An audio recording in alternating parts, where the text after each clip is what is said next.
Desperté por culpa del sonido. No era una alarma ni un mensaje que te hacen sonreír, sino una llamada que te tensan el cuerpo desde el primer segundo, como si el teléfono advirtiera de una pelea antes de siquiera contestar. Tomé el celular para rechazar la llamada sin mirar quién era. Eran las 8:56 de la mañana. Demasiado temprano para una discusión. Demasiado temprano para recordar que, aun cuando ya no está, sigo cansado. Me quedé mirando el techo, con el corazón acelerado y esperando que el silencio volviera a la habitación. Una vez más, como siempre, mi cama estaba vacía desde las 7. La casa también. Y el silencio del departamento, que antes me parecía fúnebre, en los últimos meses se había vuelto lo más preciado. Porque estoy harto de gritos, de reproches, de golpes contra la pared y de peleas que nacen por todo y por nada. Porque el silencio, por extraño que suene, se volvió mi forma de vivir tranquilo. Me senté en la orilla de la cama y vi el vaso con agua que dejé anoche. Pensé en tomarlo, pero no lo hice. En estas semanas me había vuelto loco con detalles que antes no notaba.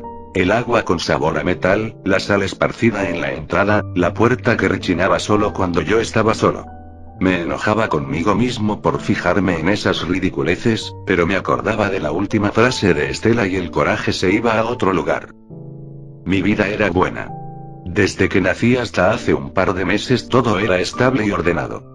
Mis papás siempre tuvieron dinero, y con dinero hubo escuelas buenas, oportunidades, la idea de que uno puede controlar su destino si hace las cosas bien. Me gradué, conseguí un buen trabajo como ingeniero y, con el tiempo, mis padres me regalaron este departamento. Yo creía que la estabilidad era protección. Qué inocente fui, la verdad. En la universidad conocí a Estela. Fina, guapa, amable, de esas mujeres que parecen tener la vida resuelta y aún así te miran como si fueras importante. Yo siempre fui reservado, pero con ella tenía conversaciones sin esfuerzo. Primero nos hicimos amigos, y esa amistad creció con meses de salidas. Cafés, cines, museos, bibliotecas, caminar por la ciudad. Fue en una de esas salidas cuando me habló por primera vez de su familia, de lo poco que le gustaba estar con ella y de lo cómoda que se sentía cuando estaba lejos. Yo no entendí la importancia de eso hasta mucho después. Cuando la relación se volvió formal, todo se sintió natural. La misma universidad, los mismos planes, el mismo ritmo. Al principio ella rentaba con compañeros, luego sola, y yo ya empezaba a pasar más tiempo en su departamento que en el mío. Cuando le propuse que se fuera a vivir conmigo, aceptó de inmediato. Después, boda. Pequeña, íntima, solo padres y amigos cercanos. Su sonrisa era enorme. Yo estaba convencido de que había encontrado mi alma gemela. Los primeros años fueron buenos. Nuestro matrimonio se mantenía fuerte, y como cualquier pareja teníamos diferencias, siempre terminábamos arreglando las cosas. Teníamos estabilidad económica. Yo en lo mío, ella en lo suyo, y eso nos permitía vivir en una de las zonas más caras de la ciudad. En las noches cenábamos juntos, platicábamos, planeábamos viajes. Yo creía que el amor lo puede todo. La idea de tener un hijo no llegó de la nada, sino como un plan. La platicamos varias veces, con calma, con ilusión y emoción. Estela se emocionaba viendo muebles, buscando colores, guardando fotos en el celular mientras yo la veía y me llenaba de esperanza, porque ser padre era un deseo que tenía desde que me convencí que ella era mi alma gemela, aunque nunca lo dije. Yo estaba convencido de que ella era la persona con quien quería formar familia y con quien quería pasar el resto de mis días. Durante meses lo intentamos. Al principio lo tomábamos a la ligera, como si fuera cosa de tiempo. Luego se volvió frustración, y la frustración empeoró. Recuerdo noches en las que Estela se quedaba viendo el techo, sin decir nada, y yo fingía dormir para no presionarla con preguntas. Hubo una etapa donde evitamos hablar de eso. Y cuando decidimos ir con un especialista, pensé que nos dirían que era por estrés, falta de vitaminas, o debíamos tener paciencia. Estela apretaba mi mano con fuerza. El doctor habló con voz neutra, sin intenciones de lastimarnos con sus palabras. Lo que derrumbó todo en esa sala fue una palabra: esterilidad. Sentí que el aire se ponía pesado.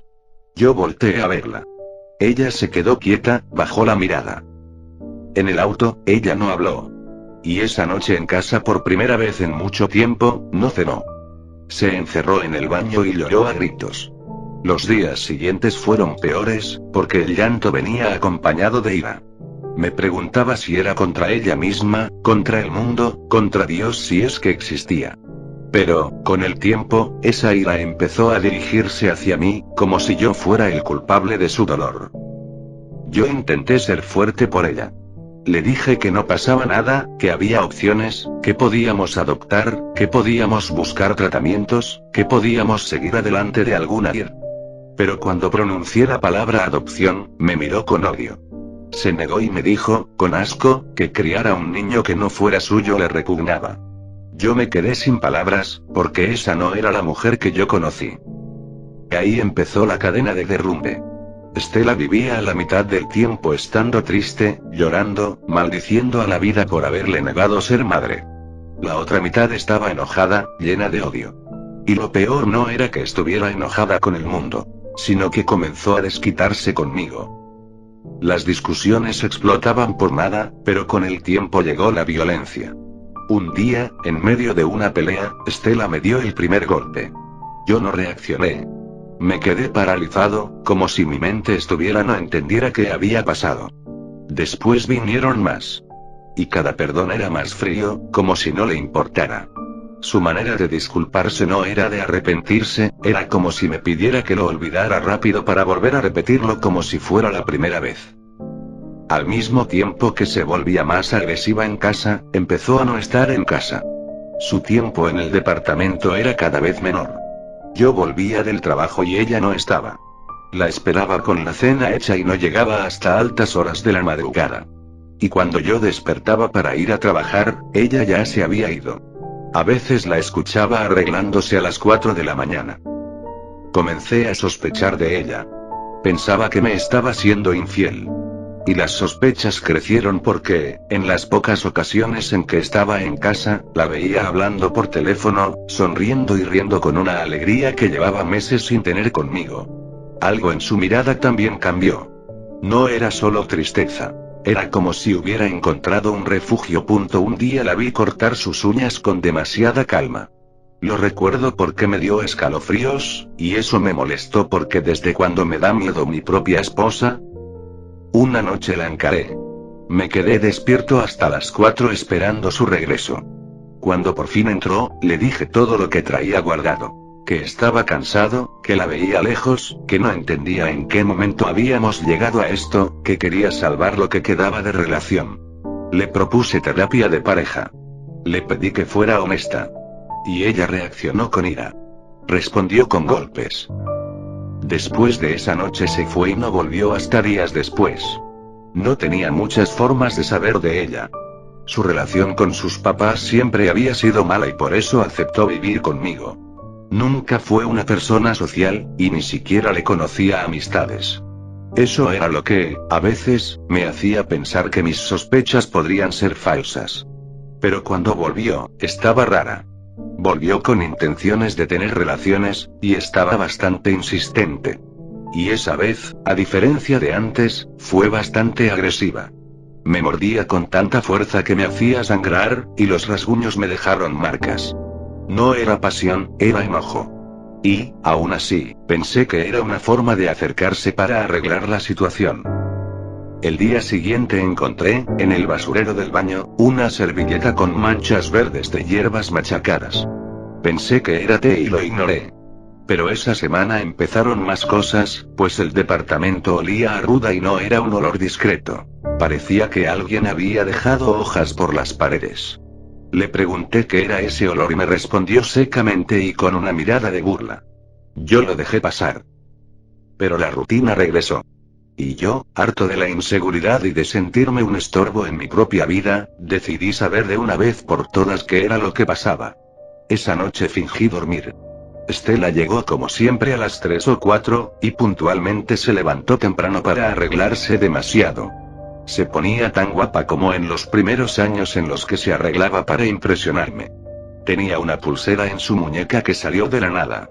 No quise pelear en el momento, solo la seguí. Guardé distancia para seguirla por calles que no eran hacia su trabajo. Y así llegué a un departamento. Ahí la recibió un hombre con besos y abrazos. Cuando los vi, 1000 cosas pasaron por mi mente. Pude haberme ido. Pude haber sido una persona racional. Pero no pude. Caminé hacia ambos sin importarme estar en público, y en cuanto me vio, salió corriendo.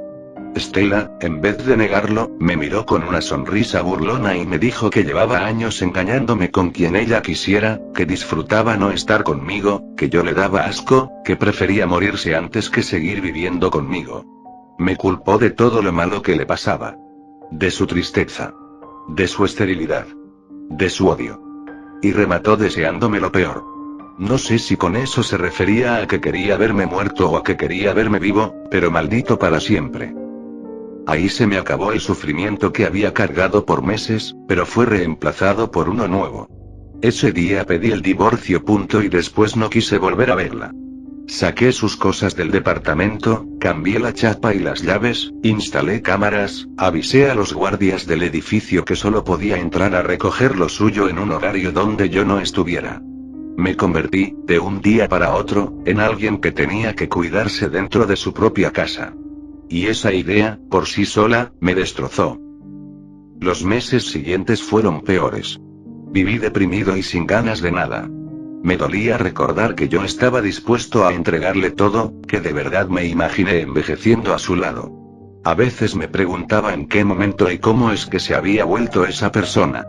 A veces me preguntaba si siempre lo fue y yo no lo quise ver. Roy fue lo que me sostuvo. Lo conocía desde la secundaria. Siempre fue el típico amigo que hace chistes y bromas cuando todo está yendo mal. También venía de terminar una relación corta pero bastante intensa, y sin decirlo, ambos estábamos en duelo. Nuestras salidas a bares se volvieron más frecuentes pues buscábamos olvidarnos de todo. Aquella noche estábamos en un bar, con vasos vaciándose y llenándose de alcohol solo. Roy se quedó callado un momento mientras veía el vaso. ¿Crees que somos ridículos? Ellas deben estar felices y sin acordarse de nosotros. Y tú y yo aquí, como si el mundo se hubiera acabado. No es ridículo extrañar lo que amamos una vez. Lo ridículo sería fingir que no dolió. Roy bebió hasta el fondo y me miró. Dime algo. ¿Stella te dijo algo raro la última vez que se vieron? Algo fuera de lo común. Algo que no fuera solo un insulto, sino una amenaza. Me dijo todos los insultos. Que le daba asco. Que me odiaba. Y al final me deseó lo peor, no sé si quería que me muriera o que viviera mal. Mi abuela decía que hay gente que, cuando ya no puede hacerte daño con palabras ni acciones, busca ayuda donde no debería.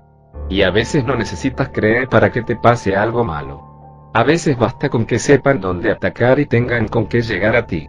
Una foto, un pelo, una prenda. Cualquier cosa. Yo me reí por incomodidad. No empieces. Ya vas a salir con temas limpias, velas y brujería. Roy negó serio. No estoy jugando. No digo que sea magia de la que lanza luces o hace desaparecer cosas. Pero sí he visto cosas. Y Stella. Desde que se fue, ¿no te han pasado cosas raras? Accidentes, malas rachas, sueños que son extraños o pesadillas. Me quedé pensando. Y odié que, aunque soy lógico, sí tenía respuestas. En las últimas semanas había descompuesto el auto 2 veces sin explicación. Se me habían perdido las llaves en mi departamento. Un vaso se me reventó solo en la cocina de la nada. Son coincidencias. Mala suerte, nada más. Roy abrió la puerta para contestar pero se quedó viendo detrás de mí sobre mi hombro, hacia la entrada. Y yo sentí, antes de voltearme, un aire distinto. Un cambio en el ruido del bar, como si por un segundo se apagaran los sonidos. Volteé y la vi. Era una mujer que no parecía de aquí. No por su ropa ni por su cara, sino por la presencia. Era increíblemente hermosa, como si la belleza fuera lo de menos y lo importante fuera el peso que cargaba. Traía el cabello negro hasta la espalda, un vestido que le llegaba hasta los pies y, en la mano, una bebida en un vaso transparente. La luz del bar hizo que se reflejara el líquido y por un segundo pensé en las hierbas molidas. Me vio directamente. Y sentí un golpe en el pecho al momento que mi cuerpo se quedaba quieto, pero mi mente despierta. Quise parpadear y no pude. Quise mover la mano y no reaccionó. Me sentí ridículo porque no podía hacer nada. Lo peor fue que, mientras yo me quedaba así, ella se movía libremente. Se acercó lo suficiente para que yo notara detalles que no deberían importarme. Un par de pulseras delgadas en la muñeca, un olor a hojas frescas y un símbolo tatuado detrás de su oreja. No era un dibujo grande. Era discreto y parecía una firma. Sus ojos oscuros se pusieron sobre mí. Sonrió, pero no como coqueteo, sino como si ya me conociera. Pero esto duró muy poco, porque sin hacer nada más dio media vuelta y se fue. Yo escuché una risa baja en el momento que la puerta cerró. No venía de ella, sino de algún lugar del bar. Sentí un escalofrío en la nuca, y cuando desapareció de mi vista, el cuerpo me obedeció otra vez. Roy me miraba con cara asustada. ¿Estás bien? Te quedaste congelado. Sí. Sí. Solo. Estaba bastante guapa. Roy dio una risa breve, pero sin gracia. La belleza no te deja así. Te juro que no respirabas. Si te veía un segundo más, te encajaba el tenedor en la mano para que reaccionaras. Eso no fue nada normal. Ya vas a empezar con tus cosas. No. Esta vez en serio. Solo hay dos razones para que una mujer te vea así y tú quedes como estatua. O viene por algo tuyo. O viene a cuidarte de algo. Y con tus meses de mierda, yo no descartaría ninguna. Me molestó que lo dijera tan serio, pero no tenía ganas de seguir el tema. Pagamos y nos fuimos. En el estacionamiento, antes de subir al auto, sentí un olor a tierra mojada. Y cuando metí la llave al coche, el motor tardó 2 intentos para prender. Esa noche, tan pronto toqué mi cama, el sueño se fue. No dejaba de pensar en esa mujer. En su bebida verde. En su mirada. En el tatuaje detrás de su oreja. Y, aunque intenté explicármelo usando la lógica, recordaba la parálisis. Me dio coraje porque yo no soy de los que se impresionan por cualquier cosa. O eso creía. Dormí cerca del amanecer y, aún así, no descansé. Soñé con ella, pero no fue un sueño romántico. Fue un sueño raro. Yo estaba en un jardín, frente a una mesa de madera llena de plantas y frascos. Ella molía hojas verdes en un mortero y con la otra mano me sostenía la muñeca. Sentí su piel fría. Sentí que me jalaba algo del brazo y que me dolía. Desperté sudando y con un olor leve a hierbas en la almohada. Me quedé sentado un rato, intentando convencerme de que todo era mi mente. Pero esa mañana, al abrir la puerta del departamento, encontré una línea de sal. Miré hacia el pasillo pero no había nadie. Las cámaras no marcaban movimiento. Me agaché, toqué la sal con el dedo y la sentí fresca. Intenté seguir con mi vida tras ese extraño suceso. Trabajo, ejercicio, casa. Pero los detalles siguieron. Una tarde, la pantalla de una cámara se puso negra por 3 segundos y volvió de la nada. Una noche, el elevador se detuvo en un piso al que nadie baja, y cuando se abrieron las puertas, el pasillo estaba oscuro y olía a incienso. Volví a cerrar rápido y me reí solo, nervioso y diciéndome que era un fallo. Lo peor era que también sentía una calma nueva. Como si algo o alguien estuviera deteniendo las cosas malas antes de que pasara algo peor. Una madrugada escuché un golpe en la puerta. Me levanté de inmediato y cuando vi por la mirilla, no había nadie. Al día siguiente, el guardia me dijo que una mujer se había quedado un rato frente a mi puerta y luego se fue sin tocar. Le pregunté si era Estela. Me dijo que no, que era otra, de cabello negro. Sentí un vacío en el estómago. La misma mujer del bar. Regresé al bar 2 noches seguidas. No para ligar ni para beber, sino para ver si lo que vi fue real. La tercera noche le pregunté al barista si había visto a una mujer de cabello negro que pidiera una bebida verde. Me miró raro y me dijo que esa noche él no había preparado nada verde. Yo insistí. Me dijo que lo único verde que tenían era el licor de melón y que no recordaba a ninguna mujer. Sentí el mismo frío. No le dije nada a Roy. No quería que me viera la cara de idiota. Aún así, empecé a caminar cerca del bar por las noches. Al principio me mentía diciendo que era por salud. Luego acepté que era por ella. Pero no por verla de nuevo. Era por comprobar que no me estaba volviendo loco. Porque una parte de mí quería repetir el momento y otra quería evitarlo. Y porque, desde que la vi, Estela había dejado de aparecer en mis pensamientos. Se había convertido en una amenaza. No por lo que pudiera hacer con acciones, sino por lo que me había deseado. Una noche, después de cenar, salí tarde para bajar la comida. El cielo estaba nublado, la luna apenas se veía detrás de las nubes. Caminé sin saber a dónde, con las manos en los bolsillos, pensando en cualquier cosa menos en Estela. Fue cuando la vi otra vez. Caminaba tranquila, como si no le importara el frío ni la soledad de la calle. Traía la misma calma con la que entró al bar. La misma forma de caminar. Yo sentí un impulso estúpido como correr hacia ella. No lo hice. Fingí un tropiezo para quedar frente a ella. Mi actuación fue pésima, pero funcionó. Cuando levanté la vista, nos miramos. Su sonrisa apareció. Y mi cuerpo volvió a querer traicionarme. Me quedé en blanco un segundo, pero esta vez luché por hablar. Me obligué a respirar. No quería arruinar la oportunidad de conocerla. Disculpe. No vi el suelo. ¿Está bien? No la golpeé. Ella me miró como si supiera exactamente por qué estaba ahí. Para hacer un tropiezo, estuvo muy bien dirigido. Siempre te caes justo frente a la gente que quieres conocer. Me puse rojo. No. La verdad no. Pero. Esta calle está sola y ya es tarde. No quisiera que caminara sin compañía. Y además. Creo que va a llover. Como si el cielo me escuchara, hubo un trueno fuerte. Sí. Va a llover. Y no me gusta mojarme el cabello. Tengo el auto cerca. Puedo llevarte. Aunque. Si aceptas, solo quiero algo a cambio. Su expresión cambió inmediatamente, como si pensara que le pediría algo indecente. Solo quiero saber su nombre. Nada más. Sonrió. Sus ojos mostraron ternura. Valeria. El nombre fue revelador, como si hubiera estado en la punta de la lengua desde antes. Caminamos juntos hacia donde tenía estacionado mi auto. En el trayecto noté que ella olía a lluvia y a hojas. No a perfume. A naturaleza. Y eso, por alguna razón, me calmó. En el coche le pregunté a dónde se dirigía. Ella dudó un segundo antes de contestar, como si dudara cuánto podía decirme. A un lugar donde pueda dormir tranquila. Hoy no quería estar en mi casa. ¿Un hotel? No exactamente.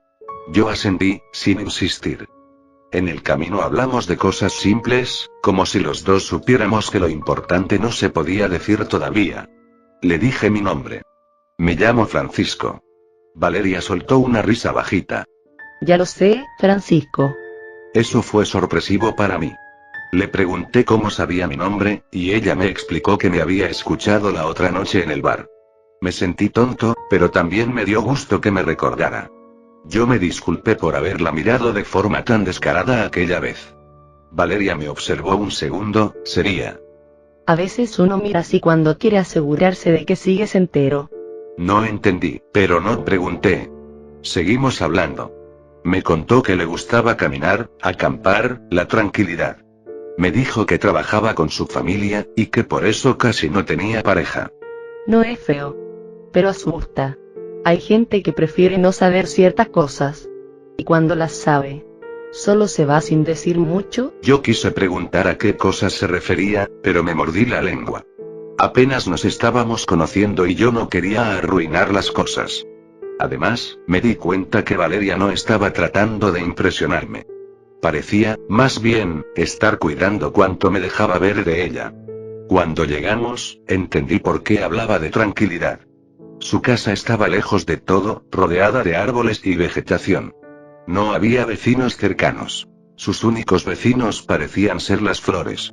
Tenía un jardín grande, cuidado con amor. Pero en las macetas vi plantas que mi mamá solo usaba cuando estaba enferma.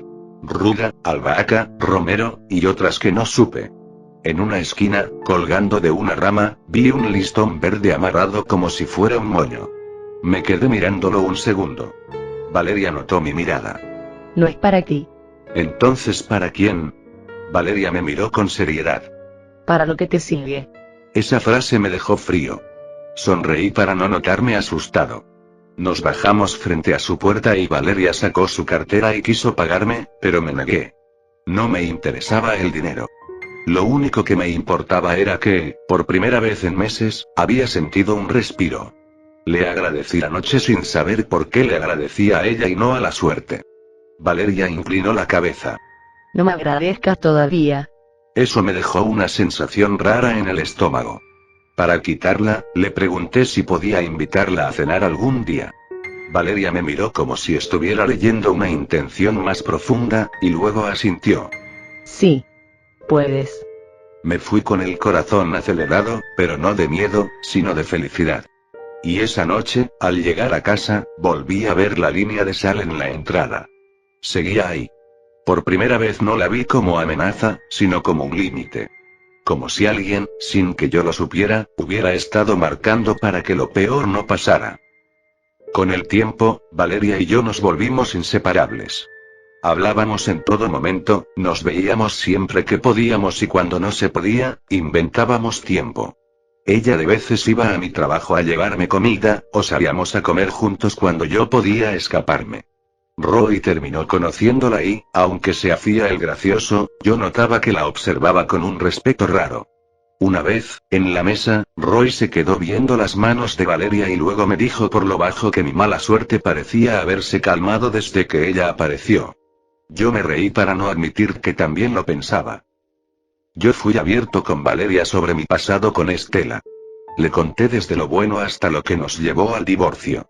Y cada vez que mencionaba a Estela, Valeria se quedaba callada un segundo, como si le incomodara algo. Pensé que era empatía. No supe leerlo en ese momento.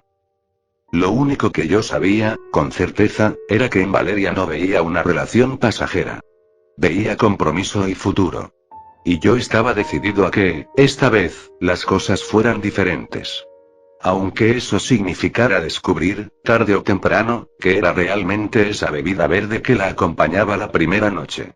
Y porque, desde que ella apareció, mi mala suerte parecía estar cerca sin poder atacarme, olor a cotal. El primer día que lo olí en mi departamento, me quedé congelado.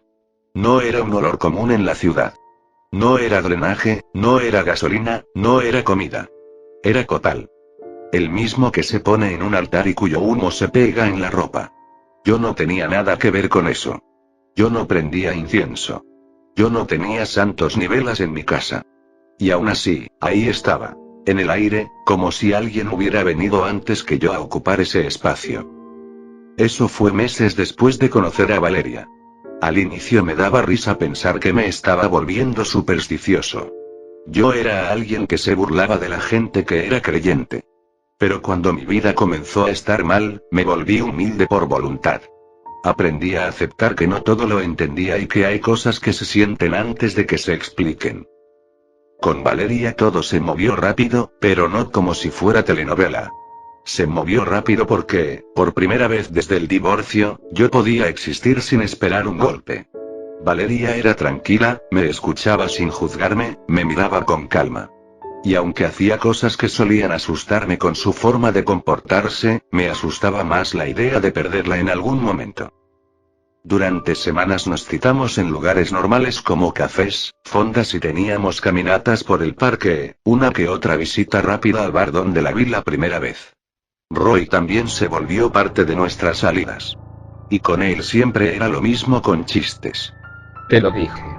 Ella no era normal. Pero no se ve como alguien mala. Parece ser de esas personas que traen algo encima y aún así no te lo avientan a ti. Yo le contesté con una risa, pero sabía que tenía razón. Valeria no presumía nada. Nunca me dijo que era una u otra cosa hasta que estuvo segura de que yo no iba a salir corriendo por saberlo. Y aún así, dejaba detalles como el olor a hierbas en sus manos, las pulseras de hilo, la forma en que miraba las esquinas antes de entrar a un lugar. Una noche, después de cenar afuera, Valeria se quedó parada en la entrada viendo el marco de la puerta. Había una línea de sal fina, casi invisible. Yo había dejado de preguntarme quién la ponía, porque la respuesta me daba miedo. Valeria la tocó y me miró. ¿Quién puso esto? No sé. Solo. Apareció un día. Valeria asintió como si confirmara algo. No la quites. Si está ahí, es por algo. Eso llamó mi atención. No era un regaño. Era una realidad. Así fue como poco a poco mi vida empezó a tener dos rumbos. Uno normal junto con lo que no se decía, donde iba a mi trabajo, hacía mis pendientes, mi rutina de gimnasio, mi departamento, Roy molestándome.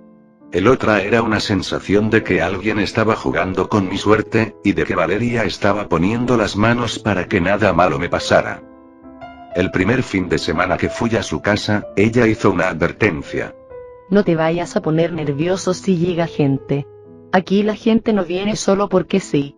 Viene por algo. Yo me reí. ¿Me estás diciendo que voy a conocer a tu familia o a tus pacientes? Hoy no vas a conocer a mi familia. Y ojalá nunca la tengas que conocer. Su casa seguía siendo un lugar raro que no daba miedo.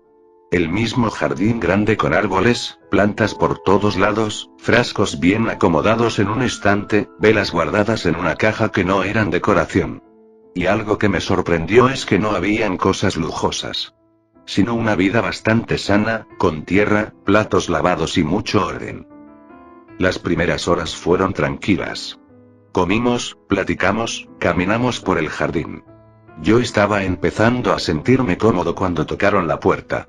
Valeria suspiró y se levantó. ¿Ves? Ya empezaron. Era una señora mayor, con ojos rojos de llanto. Traía a un niño de la mano, y este tenía la piel pálida y se rascaba los brazos desesperado. La señora habló rápido.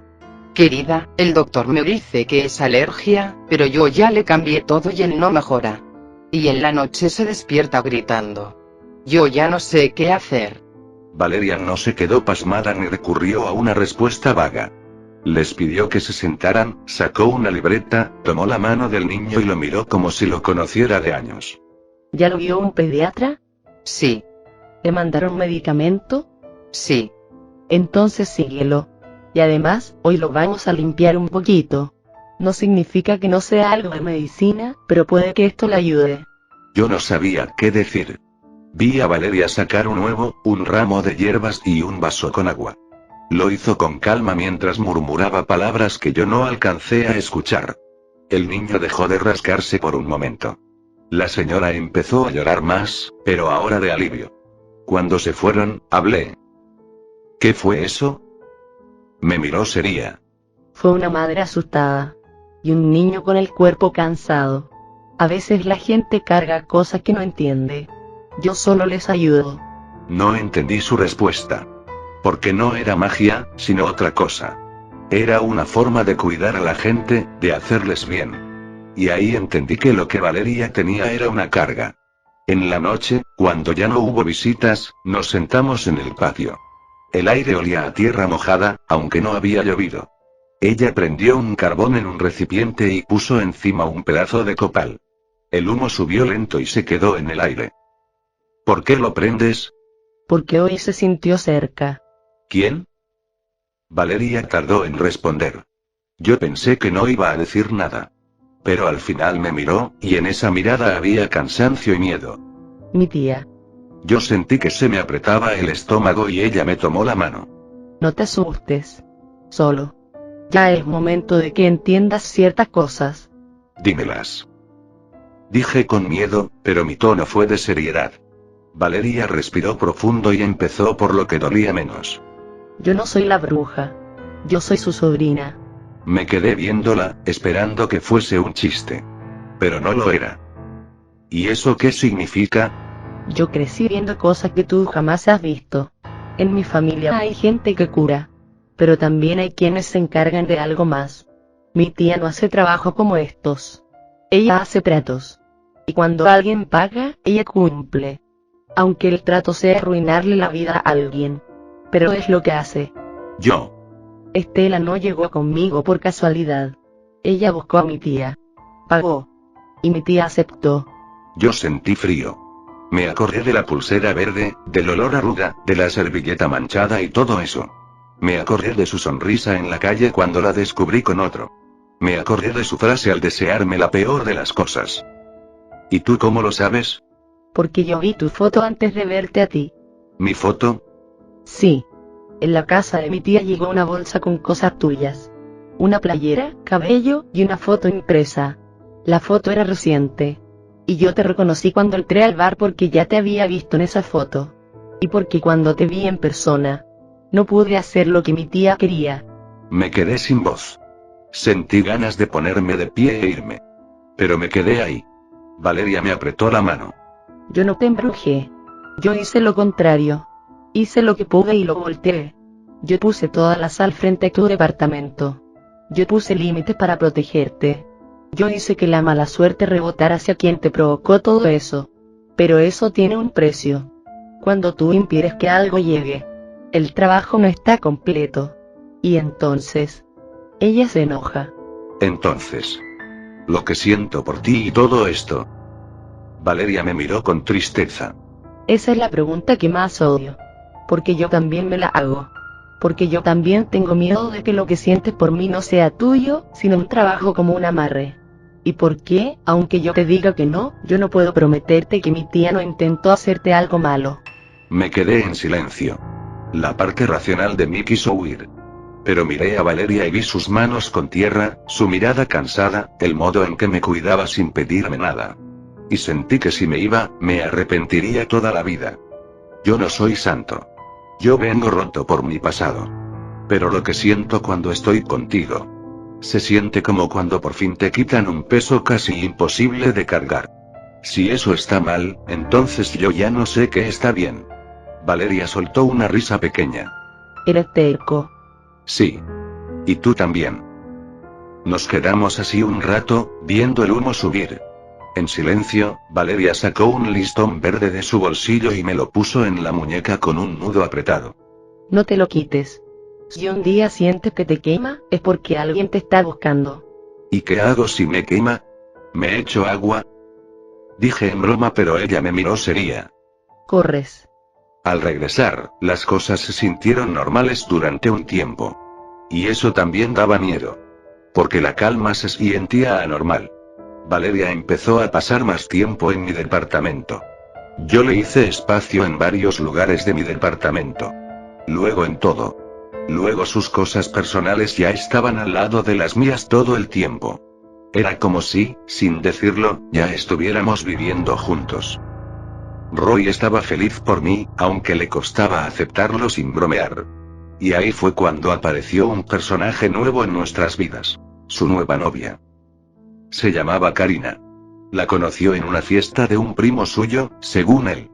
Era bonita, simpática y bastante risueña, porque en los primeros 5 minutos que la conocimos, ya estaba contando chistes como si fuera parte del grupo desde siempre.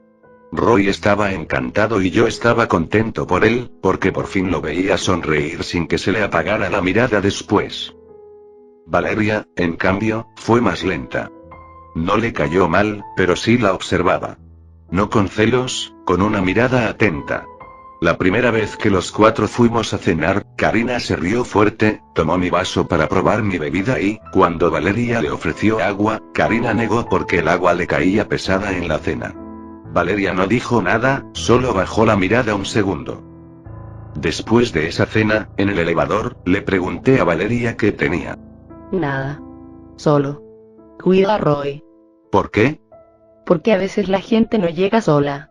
A veces la gente llega con alguien más pegado. Yo no entendía a qué se refirió, pero tampoco quise preguntarle.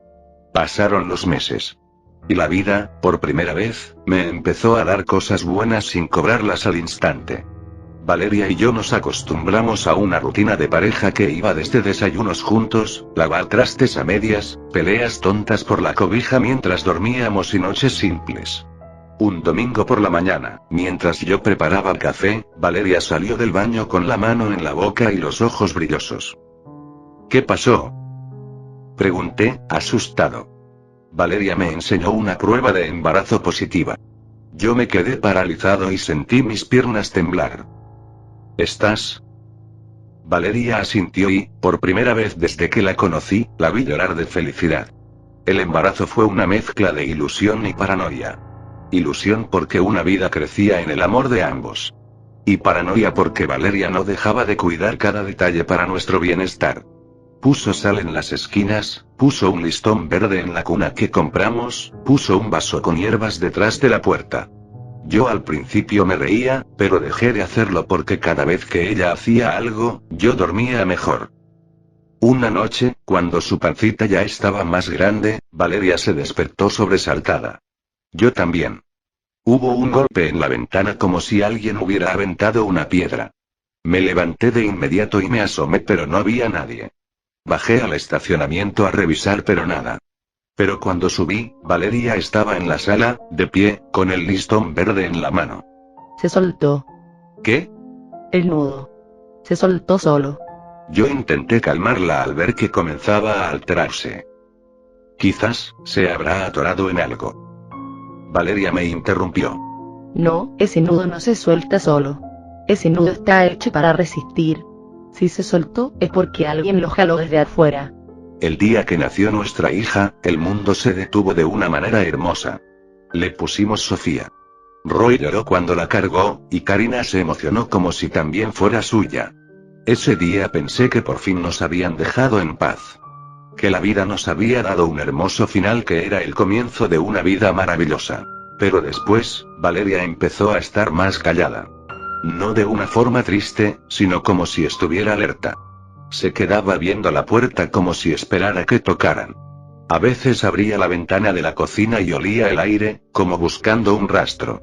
Yo le preguntaba qué pasaba y ella me decía que no era nada, pero sus acciones decían otra cosa.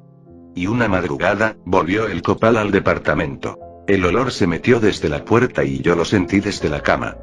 Valeria se levantó de inmediato y caminó descalza hasta la entrada. Se hincó, tocó la sal del marco y me miró. Sus ojos, en la oscuridad, eran más grandes. Nos encontraron. Dijo secamente. Los días siguientes fueron raros. Roy me marcaba, quería ver a Sofía, quería que saliéramos como antes, como la familia que pensábamos ser. Karina insistía en ayudarnos diciendo que ella cuidaba a la bebé mientras nosotros nos divertíamos. Y era bastante común porque ella estaba tan enamorada de mi hija como todos. Valeria aceptó una vez porque estaba agotada, porque pensó que un momento para nosotros sería algo bueno para descansar un poco más. Fue un miércoles. Yo tenía una junta larga y no podía faltar porque era una reunión importante del trabajo. Valeria me dijo que se quedaría en casa y que no saldría para nada, que iba a descansar, pero prometió preparar la cena para cuando yo volviera. Roy y Karina llegaron por la tarde y yo me fui al trabajo con la espina por no quedarme a divertir por culpa del trabajo, pero esperaba que los cuatro se divirtieran mucho. A las 7:18 me llegó un mensaje de Valeria. Un mensaje corto. Sin emojis, sin comas, sin nada. Fue simple. Ven ya. No le digas a nadie. Ven solo. Se me heló la sangre. Sin importarme la gente que estaba en la oficina ni la importancia que tenía esa reunión, le marqué 20 veces pero nunca respondió. Le marqué a Roy y tampoco. Le marqué otra vez a Valeria y nada. Salí corriendo de la oficina sin explicarle nada a nadie. Manejé como loco y en cada semáforo sentía que el tiempo era eterno. Y mientras manejaba, el listón verde que yo tenía en la muñeca empezó a quemarme. Apreté el volante y solo pedí un favor inespecífico a un ser invisible. Cuando llegué al edificio, había un montón de patrullas, ambulancia y gente. Un círculo de ruido y luces rojas. El guardia me vio y me detuvo, pálido. Señor Francisco, no suba. Lo empujé sin querer. Subí por las escaleras a prisa mientras sentía que el corazón se me iba a salir. En el pasillo de mi piso estaba Roy. Tenía una cara pálida y las manos manchadas. Cuando me vio, se le quebró la voz. Hermano. Yo no sé qué pasó. Vi la puerta de mi departamento abierta y olí cloro mezclado con copal. Ese olor imposible. Entre lo primero que vi fue la cuna vacía. Lo segundo fue el silencio de la casa. Un silencio horrible, como si nunca hubiese habido vida. Y lo tercero. Fue a Valeria. Estaba en el suelo, cerca de las macetas con plantas que ella había empezado a comprar. Tenía la boca entreabierta, los ojos cerrados, y un montón de sangre. Su sangre. Me acerqué corriendo, me hinqué, la tomé de los hombros y la moví. Valeria, mi amor. Amor. No. Un paramédico me jaló del brazo. Señor, no la mueva. Ya no. No entendí, no acepté. No diga eso. Haga algo, por favor. No peleé, porque no tuve fuerzas ni para estar de pie. Grité y lloré. Busqué a mi hija con la mirada esperando que alguno de ellos la tuviera en brazos. Pero no estaba ni ella, ni tampoco Valeria. Solo estaba el olor a copal y la sensación de que algo se reía de mí desde un rincón oscuro. En medio del caos vi un detalle que me hizo romper el alma.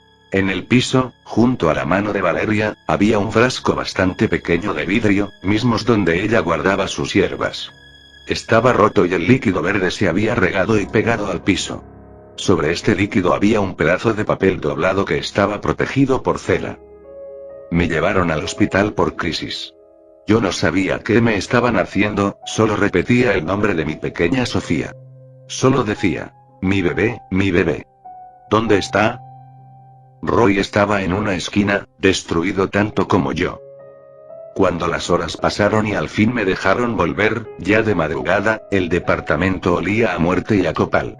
Y el silencio ya no era paz. Volvía a ser de dolor. La policía había sellado algunas cosas, pero yo me metí como pude. Aún podía ver la silueta de mi esposa en el suelo, y esperaba verla entrar por la puerta. Fui directo al lugar del frasco roto. Me arrodillé, y con cuidado, como si tocara algo sagrado, levanté el pedazo de papel. Era la letra de Valeria. La reconocí porque me había dejado notitas en el refri.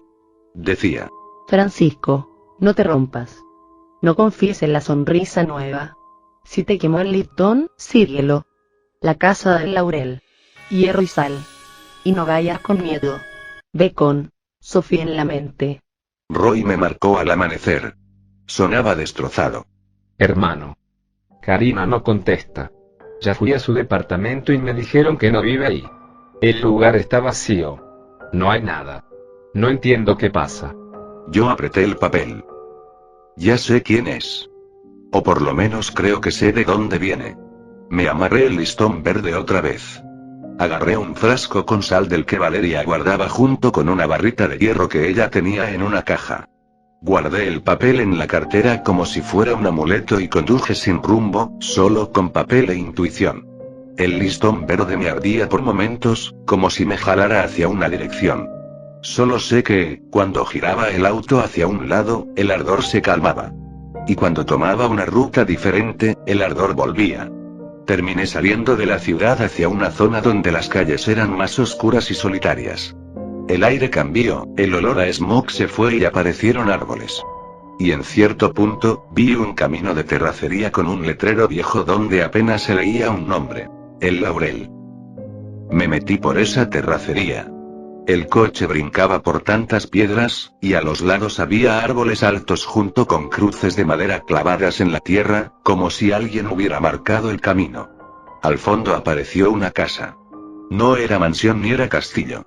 Era una casa grande, vieja, con una barda alta y un árbol de laurel enorme asomándose por encima, como si vigilara. El olor a copal estaba ahí. Tan fuerte como nunca. Entré por una puerta lateral oxidada. El patio estaba lleno de plantas, pero no eran plantas cuidadas con amor como las de Valeria. Eran plantas amarradas, torcidas, como si las tuvieran ahí por obligación. En una mesa había frascos con líquidos oscuros. Y en el centro del patio, colgando del árbol de laurel, había varios listones verdes. Pero entre todos ellos, sobresalía uno por tener un color diferente. Un listón rosa muy pequeño. Escuché un llanto bajo que venía de adentro.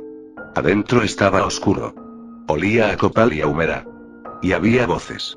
Una voz de mujer, hablando bajo, como si estuviera rezando. Otra voz, más joven, riéndose. Reconocí esa risa al momento. Era la risa de Karina.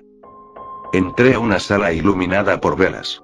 En el piso había un círculo de sal mezclada con ceniza. En una silla, envuelta en cobijas, estaba mi hija. Viva. Karina estaba cerca, acomodando algo. Y junto a ella, sentada como reina en una silla vieja, estaba una mujer mayor con el cabello recogido y los ojos negros, como si se le hubiera acabado el blanco. Su mirada me cayó encima como piedra. Llegaste. Dijo la mujer mayor, sin sorpresa. Tardaste mucho. Me puse frente a la cobija donde estaba mi Sofía. Dámela. Karina sonrió. Ay, Francisco. Qué dramático. Solo te la cuidamos tantito. Se expresaba con burla. Yo la miré con odio. ¿Quién eres? Karina soltó una risa corta. Soy algo que Roy jamás debió traer a tu mesa. Y ni tú ni nadie sospechó jamás lo que yo era, pero ella sí lo hizo porque no fue la perfecta mujer que tú y tu amigo veían. No me mates, Karina. Por favor, no. Somos amigas. Por favor, deja viva a mi hija. Valeria podía ser una mujer inteligente, pero no sabía quedarse callada para nada. Tu esposa y yo somos familia, pero lo pobre no sabía nada de mí, y si no fuera por mi tía, nunca habría sabido todo lo que estuvo haciendo para ayudarte y protegerte. Y yo soy lo que mi tía esperaba de ella, pero su jueguito de ser una bruja buena y pura le impedían que mi tía contara con ella. La mujer mayor habló, tranquila. No pierdas tiempo con preguntas. Valeria ya no está. Y tú solo tienes dos opciones. Te vas de aquí sin tu hija. O aceptas lo que se te ofreció desde el principio. Yo sentí que se me nublaba la vista. ¿Qué se me ofreció? Una vida con suerte. A cambio de obediencia. Mi vida ya era una vida hecha que ustedes arruinaron. Los ojos de la mujer brillaron. Estela vino aquí, llorando de enojo, ofreciendo lo que fuera para molestarte. No es la primera loca que viene conmigo pidiendo mal, aunque en todo esto no tuve nada que ver. Ella solo quería verte pudriéndote. Quería que te pasara algo. Y pagó mucho. Y tú, en vez de pudrirte, floreciste. Por culpa de mi sobrina. Ella siempre fue un estorbo para toda la familia. ¿Y tu amigo? Bueno. Solo fue un peón que utilizamos para llegar a ustedes. Nada de esto fue contra ti. Sino contra ella. Pero con todo lo que hizo, te amarró también a estos problemas. Valeria no era un estorbo. Ella era la única humana aquí. No la idealices. Si la hubieras conocido como realmente era, no te habrías enamorado. La encaré de inmediato. Tú no la conociste. Tú la traicionaste. Sonrió, menos cómoda. Yo le hice lo que le tocaba. La mujer mayor se inclinó hacia adelante. La niña es la llave. No porque la queramos. Te queremos a ti. Tú todavía tienes un hilo amarrado. Y si no te amarras por amor, lo harás por miedo. Respiré profundamente. Y pensé en el papel de Valeria. Ve con Sofía en la mente. No. La mujer mayor arqueó una ceja. ¿No qué? No me voy a amarrar a ustedes. No voy a negociar la vida de mi hija con gente que mata. Karina se rió fuerte. ¡Ay, qué valiente! Se acercó a la silla de Lía y puso la mano sobre la cobija. Yo di un paso hacia ella. No la toques. La mujer hizo un sonido con la boca. Karina. Y Karina, obedeciendo, jaló la cobija un poco como amenaza. Yo sentí que se me salía el alma. En ese momento aventé sal al círculo de ceniza y lo rompí. Las velas parpadearon y la mujer mayor dejó de sonreír. ¿Qué hiciste? Yo apreté el hierro en la mano y lo levanté. Karina dio un paso atrás como si le doliera verlo. Tomé a mi hija con cuidado y corrí. Escuché pasos detrás, después escuché un grito. Y al cruzar la entrada, sentí que el listón verde en mi muñeca se enfriaba por primera vez en horas. Me subí al coche con mi hija en brazos y arranqué a toda velocidad. En el retrovisor vi a Karina en el borde del patio, sin poder cruzar. La mujer apareció detrás de ella, y por un segundo juré que sus ojos no eran de ella. No esperé a ver más. Me fui sin mirar atrás. Conduje de regreso a la ciudad, temblando. Sofía se quedó dormida sobre mi pecho, agotada. Yo lloraba sin hacer ruido. Conduje sin detenerme, por tanto tiempo, que olvidé todo, incluyendo la propia realidad. Y lo que pasó después fue estar con Valeria. Ella nos abrazaba, nos sonreía y se veía más hermosa que nunca. Estábamos en un jardín, y cuando la vi, le devolví el abrazo. Me agradeció por haber salvado a nuestra hija, pero debía volver por ella pues aún no era momento de volver a estar juntos. Sofía necesitaba un padre y no había uno mejor que yo. Y después, todo se desvaneció. Cuando desperté, seguía en el auto. Tan lejos de todo, que no sabía dónde. Y mientras el amanecer llegaba, pensé en Valeria una vez más. En su letra. Y en cómo ese papel que dejó fue su último acto de amor hacia nosotros. Yo no gané porque fuera fuerte. Todo salió bien porque ella me dejó un camino para seguir. Y supe, con una certeza, que nada se había acabado. Pero también supe que yo ya no era el mismo hombre que se quedaba paralizado en un bar, deprimido porque su vida parecía haberse acabado. Ahora yo tenía una hija en mis brazos. A pesar de saber que esas personas siguen por ahí, sé que mi hija crecerá con mucha protección y amor, sabiendo lo valiente que fue su madre, y le inculcaré los valores que tenía para que sea una mujer igual a su madre. Y cuando tienes a alguien así, te vuelves capaz de cosas que antes no imaginabas.